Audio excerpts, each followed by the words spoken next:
बुद्धि हमेशा नकल करने की और दूसरों से एक कदम आगे होने की कोशिश करती रहती है। किसी व्यक्ति से बेहतर बनने की चाहत भी किसी की नकल करना ही है ना?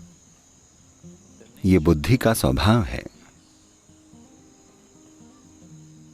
अभी आज ये ज्यादातर लोगों के लिए ऐसा है कि अगर उनके पास जानकारी का एक संग्रह न हो तो ये टूल किसी काम का नहीं है। सूचनाएं ना हो तो लोगों को पता ही नहीं चलता कि अपनी बुद्धि का इस्तेमाल कैसे करें। केवल जानकारी के साथ वो अपनी बुद्धि का इस्तेमाल कर पाते हैं। ऐसा भावनात्मक बुद्धि के स्वभाव के साथ नहीं है।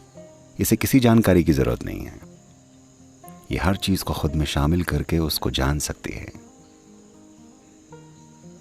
ये जीवन में अपने रास्ते महसूस कर सकती है। इसे लाइन में खड़े रहने की जरूरत नहीं है। इसे किसी के पीछे खड़े होने की भी जरूरत नहीं है। न ही इसे किसी से बेहतर होने की जरूरत है। ये बस जीवन के साथ शामिल हो जाने का एक तरीका है। जीवन में शामिल होकर उसे जानना, न कि चीर फाड़ करके। बुद्धि और भावना के बीच यही अंतर होता है। बुद्धि हर चीज को काट कर उसे चीर फाड़ करके जानने की कोशिश करती है, जबकि भावना चीजों का आलिंगन करके उन्हें अपने में सम्मिलित करके उन्हें जानना चाहती है। जब आप किसी को गले लगाते हैं तो आप खुद भी गले लगने के लिए तैयार होते हैं। नहीं तो ये नहीं होगा। केवल मैं आपको गले लगाऊंगा, आप मुझे गले नहीं लगा सकते। ऐसा नहीं होता है। जब मैं गले लगाता हूं तो मुझे भी गले लगा लिया जाता है। तो ये तरीका है दिव्यता को गले लगा लेने का, बजाय इसके कि आप दिव्यता की चीरफाड़ कर दें। आपकी अच्छी तरह से जीने की क्षमता आपके अपने अंदरूनी स्वभाव की वजह से हो। इसलिए नहीं कि आप किसी से बेहतर हैं। तो आपको किसी को साबित करने की जरूरत नहीं है कि आप किसी से बेहतर हैं। आपको किसी से बेहतर होने की कोशिश करने की जरूरत नहीं है।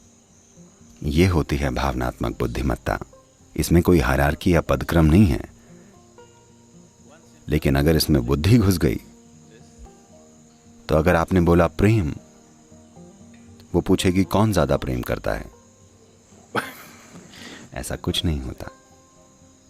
ऐसा कभी नहीं हो सकता कि कोई इसे नाप तोल कर कहे This person loves more than the other person. There is no such thing. कि ये व्यक्ति उस व्यक्ति से ज्यादा प्रेम करता है। ऐसी कोई चीज नहीं होती। भावनात्मक बुद्धि के मामले में मात्रा लागू नहीं होती। जब मात्रा लागू नहीं होती तो अधिक और कम गायब हो जाता है, बड़ा और छोटा गायब हो जाता है। जीवन जैसा है वैसा हो जाता है। क्या चींटी आपसे ज्यादा महत्वपूर्ण जीवन है या आप चींटी से ज्यादा महत्वपूर्ण जीवन है? अगर आप सोचते हैं कि आप ज्यादा महत्वपूर्ण हैं तो आपकी बुद्धि मोटी है। आप ये नहीं समझते कि चींटी अपने जीवन को उतना ही महत्वपूर्ण मानती है जितना आप अपने जीवन को मानते हैं, शायद ज्यादा ही। तो बुद्धि हमेशा एक चीज को दूसरी के खिलाफ खड़ी करने की कोशिश करती है। यह आपकी बुद्धि है जिसने टकराव पैदा किए हैं। It is your emotion which can bring this together. और ये आपकी भावनाएं हैं जो इन्हें एक कर सकती हैं। लेकिन अगर भावनाओं ने बुद्धि का अनुसरण किया तो भावनाएं भी एक जानलेवा टकराव बन जाएंगी। लेकिन अगर आपकी बुद्धि ने भावनाओं का अनुसरण किया तब कोई संघर्ष नहीं होगा।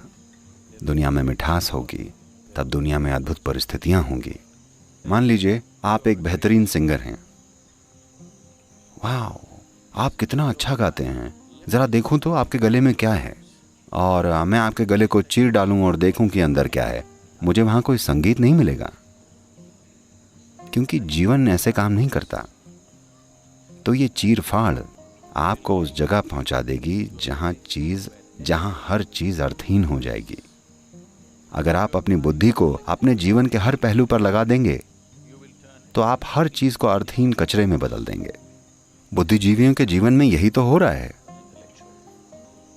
उन्हें हर चीज व्यर्थ और बकवास लगती है। लेकिन अगर आप अपनी भावनाओं का सदुपयोग करें तो हर चीज कीमती और खूबसूरत हो जाती है। छोटी से छोटी चीज भी घास का एक तिनका कविता बन जाता है। यूं ही एक डाल का झूलना एक गीत बन जाता है। लेकिन अगर आपने अपनी बुद्धि लगा दी तो सब कुछ घटकर कूड़ा करकट बन सकता है। हर चीज बेकार बनकर रह जाती है। वहीं अगर आप अपनी भावनाओं का प्रयोग करें तो हर चीज शानदार बन जाती है।